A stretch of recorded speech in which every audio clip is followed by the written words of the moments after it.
Yaudah. Assalamualaikum warahmatullahi wabarakatuh. Sebelumnya saya ucapkan terima kasih banyak kepada teman-teman yang sudah menyempatkan waktunya untuk menghadiri kegiatan aksi nyata budaya positif yang merupakan ini adalah tugas dari calon guru penggerak. Nah, di sini saya akan mendefinisikan tentang budaya positif. Ya, sebelumnya teman-teman marilah bersama-sama kita panjatkan puja dan puji syukur kehadirat Allah Subhanahu wa taala yang mana pada kesempatan hari ini kita masih diberikan kesehatan sehingga kita bisa berkumpul di ruangan ini yang insya Allah mudah-mudahan diberkahi oleh Allah.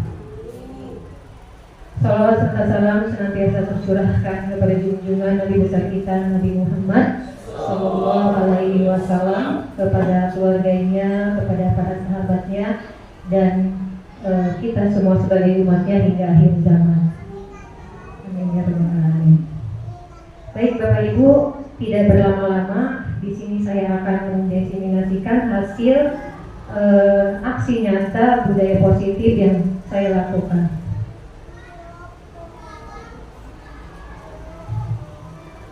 Nah, apa itu budaya positif? Budaya positif adalah sebuah nilai kebajikan yang menjadi keyakinan dan pada akhirnya menjadi karakter atau ciri khas dari sebuah komunitas atau lembaga. Budaya positif diyakini mampu menciptakan kolaborasi yang baik antar warga sekolah. Hal ini bertujuan untuk menciptakan pendidikan profil pelajar Pancasila atau yang disebut juga dengan P5. Nah, konsep dasar dari budaya positif di sini ada pertama, perubahan paradigma belajar. Yang kedua, disiplin positif. Yang ketiga, kebutuhan dasar manusia. Yang keempat, motivasi perilaku manusia. Yang kelima, posisi kontrol. Keenam, keyakinan kelas. Dan yang ketujuh adalah segitiga restitusi. Nah, contohnya di sini ada pekerjaan rumah, yaitu mewujudkan profil pelajar Pancasila di sekolah. Kata kuncinya, pembelajaran harus berpihak kepada murid sehingga murid itu bahagia.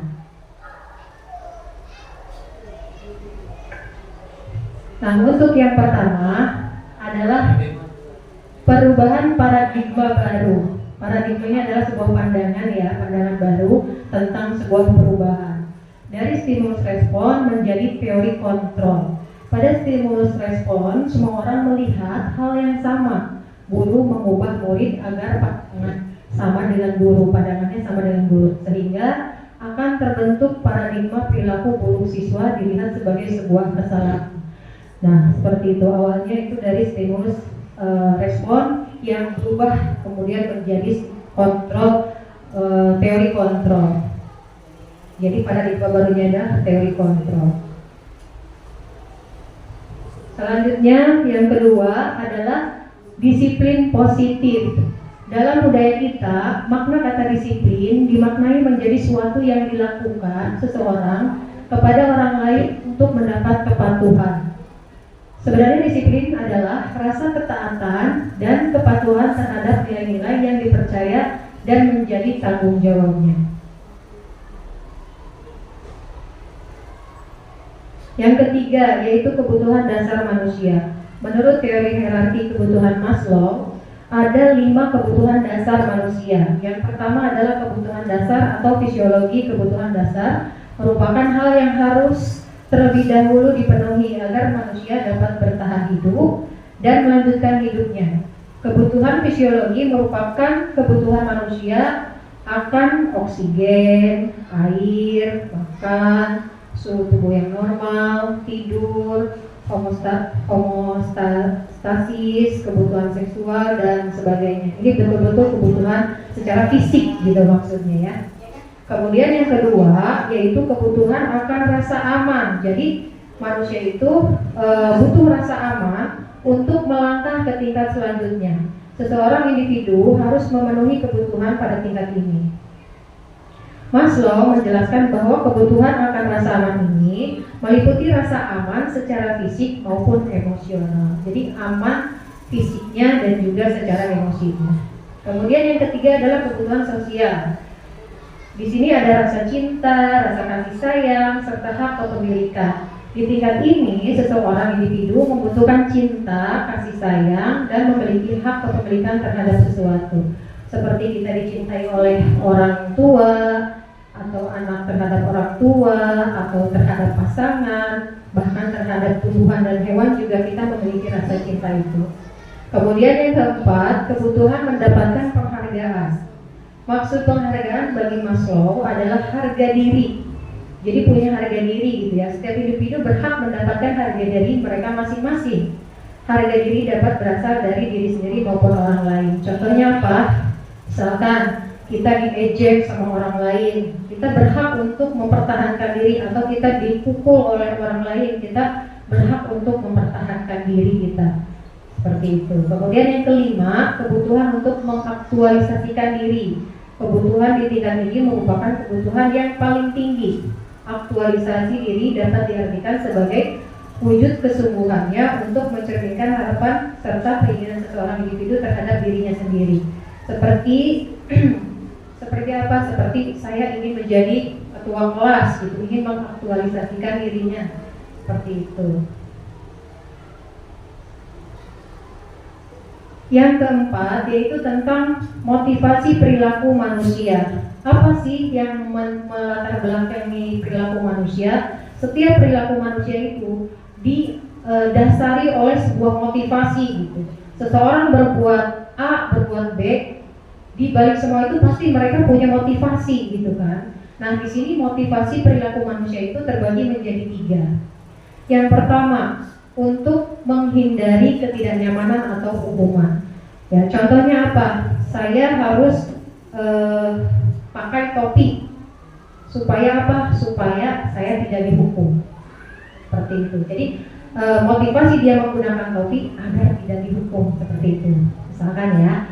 Kemudian yang kedua, untuk mendapatkan imbalan atau penghargaan dari orang lain. Saya mau mengerjakan PR. Kata guru, kalau yang PR selesai nanti saya dapat pensil atau dapat permen gitu kan. Jadi perilaku dia itu hanya ingin mengharapkan imbalan, seperti itu. Kemudian yang ketiga, untuk menjadi orang yang mereka inginkan dan menghargai dirinya sendiri dengan nilai-nilai yang mereka percaya. Kalau yang ini adalah motivasi yang terkuat gitu. Motivasi yang terkuat ini adalah dia melakukan sebuah perilaku sesuai dengan yang mereka inginkan dan juga sesuai dengan nilai-nilai yang mereka percaya. Saya tidak mencuri ini karena saya tahu bahwa mencuri ini dilarang oleh agama. Jadi ada nilai-nilai yang masuk di sana. Saya meyakini bahwa aturan yang ada di sekolah adalah untuk kebaikan. Contohnya tadi menggunakan topi, di satu sisi itu adalah perintah atau aturan, tapi di satu sisi juga mungkin ada sisi manfaatnya supaya anak tidak kepanasan dan lain sebagainya. Nah, di sini contohnya ya motivasi dorongan yang timbul pada diri seseorang secara sadar atau tidak sadar untuk melakukan suatu tindakan untuk tujuan tertentu. Contohnya sama seperti yang tadi, cuma motivasi di sini ada yang betul motivasi itu dari ekstern atau juga dari intern. Apa itu ekstern? Ekstern itu adalah motivasi dari luar, gitu ya. Dari luar, motivasinya itu dari luar, selain diri kita. Bisa orang lain, gitu ya. Bisa dengan dia belajar dan sebagainya. Nah, di sini murid melakukan kedisiplinan dikarenakan takut. Takut sama siapa? Takut sama guru. Itu adalah motivasi dari luar karena takut guru gitu. Kemudian menghindari dari hukuman atau pengharapan akan bentuk penghargaan. Jadi dia hanya mengharapkan sesuatu dari guru misalkan, dari orang atau dari orang tua. Berarti itu motivasi perilaku dia itu motivasi yang berasal dari luar gitu. Kemudian motivasi intern. Motivasi intern ini adalah motivasi yang muncul dari dalam diri kita sendiri, gitu ya. Murid melakukan kedisiplinan dikarenakan sadar akan nilai-nilai kebajikan dalam dirinya, seperti menghargai nilai kebajikan diri sendiri. Apa contohnya? Contohnya saya melakukan tindakan seperti itu karena saya meyakini bahwa itu tidak baik. Saya tidak memukul teman karena saya tahu itu perbuatan yang tidak baik. Berarti kesadaran itu atau motivasi itu muncul dari dalam diri sendiri. Nah, konsep disiplin dengan pendekatan restitusi. Ini adalah sebuah cara menanamkan disiplin pada murid ya. Namanya itu pendekatan restitusi. Apa sih restitusi itu? Restitusi adalah proses menciptakan kondisi bagi murid untuk memperbaiki kesalahan mereka agar mereka bisa kembali kepada kelompok mereka dengan karakter yang lebih kuat. Ya, jadi memang betul-betul memperbaiki kesalahan sehingga mereka bisa diterima kembali di dalam kelompok mereka dengan memiliki karakter yang lebih kuat. Ciri-ciri restitusi. Ciri-ciri restitusi ini yang pertama adalah menguatkan dan fokus pada solusi. Ya, kalau tadi motivasinya takut karena takut dihukum, gitu kan. Nah, kalau restitusi itu tidak menyalahkan, gitu ya. Akan tetapi menguatkan dan fokus pada solusi. Ciri-cirinya seperti itu. Yang kedua, bukan menebus kesalahan, tapi belajar dari kesalahan. Karena pada hakikatnya anak-anak itu adalah sosok manusia juga sama seperti kita yang berpotensi untuk melakukan kesalahan. Dan kesalahan itu sangatlah wajar gitu ya. Nah, apalagi untuk anak-anak gitu, anak-anak itu berproses gitu. Kemudian ciri yang berikutnya adalah fokus pada karakter, bukan pada tindakan. Kalau tadi hukuman atau kesepakatan ya, itu lebih kepada langsung tindakan, ya. Tapi kalau restitusi itu fokusnya pada karakter, bukan pada tindakan. Ingin merubah gitu, ingin merubah anak untuk menjadi lebih baik. Kemudian mencari kebutuhan dasar yang mendasari tindakannya. Kalau 5 kebutuhan dasar yang tadi saya sampaikan, satu saja tidak terpenuhi, maka ini akan menjadi sebuah problem bagi anak. Seperti apa misalkan? Seperti anak kurang kasih sayang dari orang tuanya. Akhirnya apa? Di sekolah dia mencari perhatian. Karena apa? Karena merasa kurang perhatian dari orang tuanya. Akhirnya mencari perhatian di luar atau berperilaku negatif di sekolah, seperti itu. Atau juga misalkan kebutuhan dasar anak tentang fisiologisnya, kebutuhan dasarnya anak belum makan misal gitu ya. Dari rumah belum makan, apakah nanti akan mengganggu perilaku yang lain? Tentu saja akan berperilaku yang lain. Seperti mungkin di kelasnya jadi malas-malasan, anak menjadi tidak fokus, seperti itu. Ciri yang berikutnya adalah mencari kebutuhan dasar yang mendasari tindakan tadi ya. Salah satu kebutuhan dasar yang 5 tadi saya sebutkan tidak terpenuhi, maka itu akan memicu sebuah perilaku yang negatif gitu. Kemudian tawaran, bukan paksaan. Jadi anak diberikan solusi, kemudian setelah diberikan solusi, anak diberikan pilihan. Ya, menurut kamu mencuri itu baik atau tidak? Anak yang menjawab, tidak Bu, misalkan. Kalau begitu apa yang kamu harus lakukan untuk tidak berperilaku buruk itu? Jadi ditawarkan supaya anak muncul solusi itu dari anak. Karena pada dasarnya anak itu punya nilai-nilai kebajikan, seperti itu. Kemudian ciri yang berikutnya, yang ke-6, memperbaiki hubungan. Jadi ketika anak punya masalah di kelas, itu memicu akan merusaknya hubungan antara teman dengan teman. Maka di sini segitiga restitusi ini menginginkan perbaikan yang lebih baik dengan cara apa? Memperbaiki hubungan. Sehingga digali masalahnya, diselesaikan sampai akhirnya tidak menimbulkan masalah lagi, tapi justru malah memperbaiki hubungan yang ada. Seperti itu. Yang terakhir, menuntut untuk melihat ke dalam diri. Jadi lebih diajak untuk introspeksi diri anak itu. Supaya apa? Supaya tidak menyalahkan orang lain saja. Selanjutnya, apa sih perbedaan hukuman, konsekuensi, dan restitusi? Tadi kan sudah dibahas tentang motivasinya, ada 3 ya. Motivasinya yang takut akan hukuman, kemudian pengen imbalan gitu kan, atau menemukan nilai-nilai yang ada pada diri anak. Nah, di sini perbedaan hukuman, konsekuensi, dan restitusi. Nah, apa itu hukuman? Perbedaan itu yang pertama, murid itu disuruh berdiri di depan kelas. Kamu tidak mengerjakan PR, berdiri di depan kelas. Nah, itu hukuman itu namanya. Ya. Kemudian guru marah-marah ke murid, kencang-kencang marah-marah. Anak ngobrol dikit, kamu ngobrol aja, dimarahin. Dikit-dikit marah gitu ke anak. Anak berdiri sedikit, duduk, marah. Nah, ini adalah hukuman. Kemudian yang ketiga cirinya adalah murid disuruh nulis, saya tidak akan terlambat lagi sebanyak 100 kali.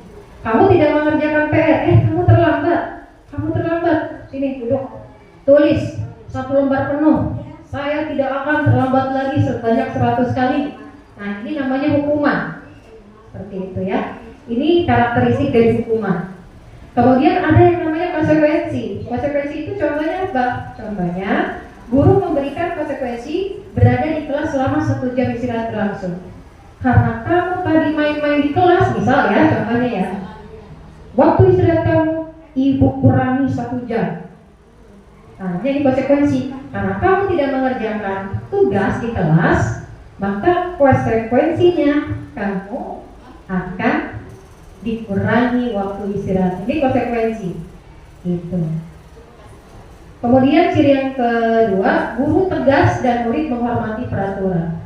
Pokoknya kalau kata guru, kamu jam segini harus ada di kelas, ya sudah, baik Bu. Nah, itu ciri-cirinya ya. Gitu. Itu konsekuensi. Kemudian restitusi ini contohnya, guru menanyai keyakinan kelas yang telah disepakati dan guru membantu menyelesaikan masalah. Nah, ditanya, keyakinan kelas ini biasanya disepakati di awal tahun ajaran baru bersama anak-anak yang baru kita ajar. Jadi membuat kesepakatan nilai-nilai apa yang harus ada di kelas, sehingga nanti ketika anak berperilaku negatif, maka akan kembali kepada kesepakatan awal. Misal di kelas harus saling menghargai. Ketika ada anak yang meledek orang tua, misalkan manggil bernama bapaknya, maka kita akan menanyai lagi keyakinan kelas yang telah disepakati. Kamu boleh tidak meledek orang tua di kelas, misal ya. Tidak boleh, Bu. Apakah itu melanggar kesepakatan? Iya, Bu. Apa yang kamu langgar kesepakatannya? Tidak menghormati teman, Bu. Memang kamu sudah berbuat apa? Saya mengejek teman. Harusnya terus ditanya, digali anak-anak itu. Jadi itu namanya restitusi. Menanyai keyakinan kelas, kemudian guru membantu menyelesaikan masalah dengan tidak menghakimi anak. Karena apa? Karena hakikatnya anak itu belajar. Jadi kalau berbuat salah itu, ya emang sudah kodratnya anak harus dibetulkan, diluruskan gitu. Ketika anak berperilaku baik, berarti kita harus dikuatkan, ditebalkan. Ya, kamu sudah berperilaku baik, tapi kalau misalnya anak salah, jangan menyalahkan, tapi guru memfasilitasi anak untuk menyelesaikan masalah. Kemudian yang selanjutnya, murid terbuka dan lebih menghargai dirinya. Ketika anak diajak ngobrol, ya terbuka, ditanya masalahnya, kenapa kamu berperilaku itu, kenapa kamu meledek bapak, habis sebelum dia duluan Bu meledek bapak saya, ya udah saya ledek aja, saking keselnya saya gebrak mejanya, misalkan gitu ya, seperti itu. Akhirnya di situ muncullah keterbukaan dan dia nantinya akan menghargai dirinya sendiri dan orang lain. Nah, yang kelima, posisi kontrol guru. Sebagai guru kita memiliki kontrol ya Bapak Ibu ya. Ada 5 posisi. Yang pertama adalah penghukum. Tadi dikit-dikit menghukum. Kamu tidak datang terlambat, berdiri di depan, itu menghukum. Kemudian membuat rasa bersalah. Ya kamu, Bu Guru udah capek-capek aja, udah seret, kamu masih aja main di kelas ya. ya ibu guru sedih lah. Nah, membuat anak merasa bersalah. Kemudian jadi teman, jadi posisi guru juga bisa menjadi teman, mengajak anak berbicara, menggali dan sebagainya.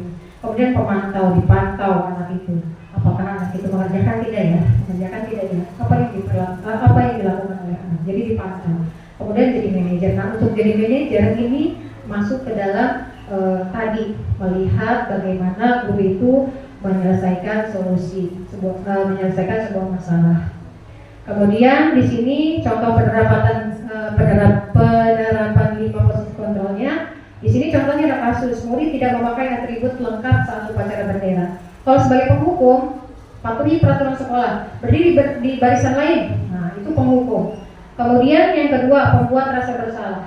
Berapa kali ibu bilang sama kamu, ibu kecewa sama kamu. Nah, ini adalah pembuat rasa bersalah. Kemudian kalau sebagai teman, kamu lagi ya, jangan itu dong, ayo gabung dengan yang lain. Untung ada ibu. Jadi dari teman tuh diajak tuh. Nah, sebagai pemantau, kamu sudah melanggar peraturan sekolah. Kamu tahu konsekuensinya? Nanti saya cek kerjakan apa yang seharusnya kamu lakukan ya. Jadi dipantau. Nah, kalau posisi kita sebagai manajer, apakah kamu tahu kesalahan kamu?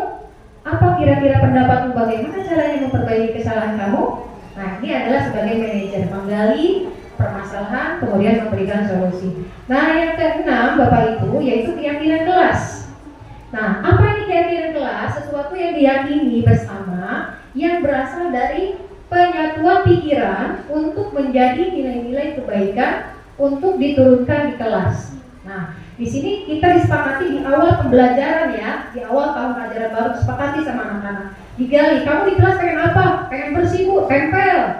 Kamu pengen apa di kelas? Saling menghargai bu, tempel. Nanti yang ditempel oleh dia itu disepakati, ditandatangani, kemudian dipajang di kelas supaya anak bisa melihat. Nah, Bapak Ibu, di sini saya melakukan proses pembuatan kesepakatan atau keyakinan kelas yang sudah saya lakukan. Mungkin Bapak Ibu bisa melihat, itu yang ditempel itu adalah sticky note. Isinya itu adalah keinginan atau harapan-harapan anak di kelas. Anak itu pengen apa di kelasnya? Pengen bersih kelasnya, tulis. Pengen saling menghargai, harus jujur bu, tempel. Gitu.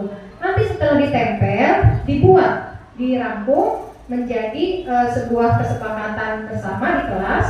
Kemudian nanti ditandatangani oleh siswa.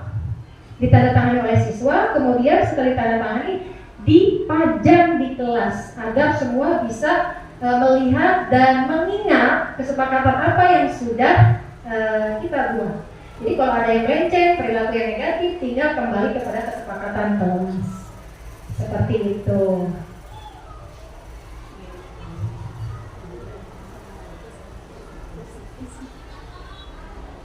Nah, Bapak Ibu, demikian penjelasan dari saya.